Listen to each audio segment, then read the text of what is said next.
предыдущих наших выпусках мы сообщали вам о причастности британской разведки МИ-6 к созданию религиозно-экстремистской организации Таблиги Джамаат. Это стало известно в ходе анализа исторических данных и открытых источников в сети интернет. Чтобы понять, в чем суть, давайте посмотрим на версию самих таблиговцев о том, как создавался Таблиги Джамаат. Согласно их словам, в 1925 году житель колониальной Индии Маулян Мухаммад Ильяс Кандехлеви во время своего второго паломничества в Мекку видел божественный сон, где Всевышний велел ему возродить истинный ислам путем проведения дааватов по всему миру, после чего Кандехлеви в 1927 году создал организацию Таблиги Джамаат в северной части британской Индии в районе Меват. Странное в этой истории то, что божественные сны Мубашшират видели только пророки Всевышнего Аллаха, последним из которых был пророк Мухаммад,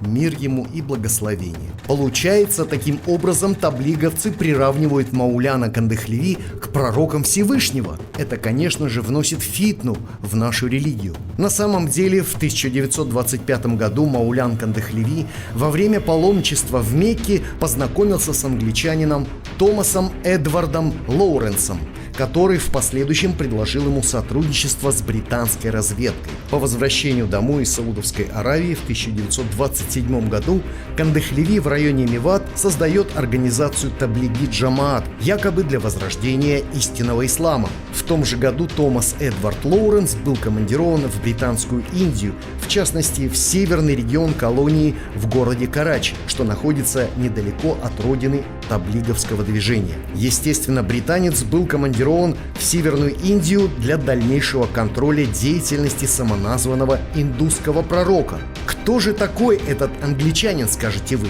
Наверное, вы когда-либо слышали о Лоуренсе Аравийском. Если нет, то мы немного расскажем о нем.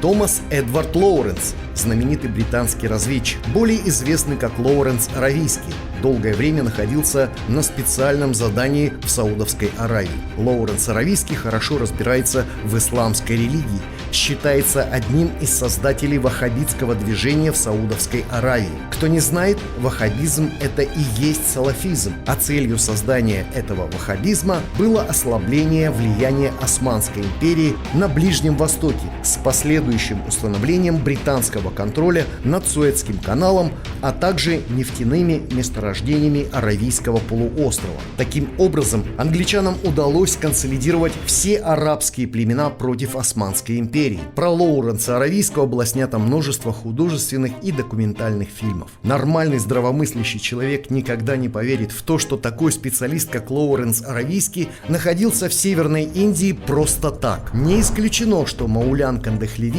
получил свое божественное благословение на создание Таблиги Джамаат именно от британских инструкторов, как это было сделано в Саудовской Аравии. Истинной целью Таблиги Джамаат является мирный захват власти в стране путем таблигизации госаппарата, отмены светскости в государстве, создания малограмотных мусульман, которыми можно легко манипулировать вплоть до совершения терактов. По данным французских спецслужб, 80% всех террористов являются выходцами из Таблиги Джамаат. Финансирование данной организации ведется через арабские ваххабитские фонды, что позволило Таблиги Джамаат за короткое время расширить свою географию деятельности. Теперь понятно, почему именно ваххабиты финансируют деятельность таблигов, ведь у них одни и те же создатели. В Кыргызстане таблигская идеология появилась в начале 90-х, благодаря пакистанским миссионерам.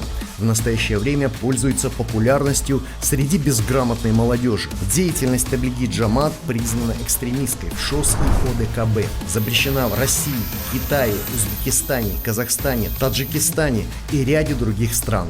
И только Кыргызстан слепо считает эту организацию безопасной. С появлением Таблиги Джамаат в Кыргызстане резко усилились ваххабитские и салафитские движения. И это не зря. Ведь Таблиги Джамаат является кузницей кадров для таких организаций. Для Таблиги Джамаат нету ничего святого. Ради своих целей они могут пойти на что угодно. Примером этого является попытка дачи взятки лидера Таблиги Джамаат, тогда еще муфтия страны Максатбека Токтамушева, сотрудникам ГКНБ Кыргызстана в размере $100 000.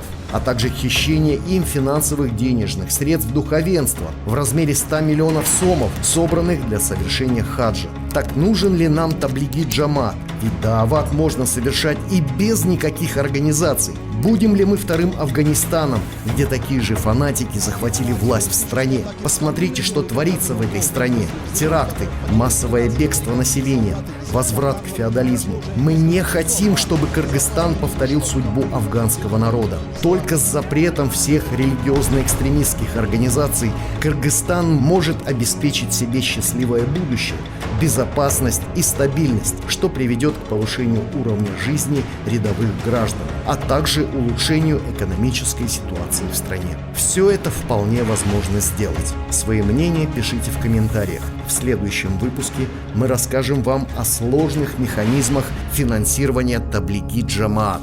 Всем до скорой встречи!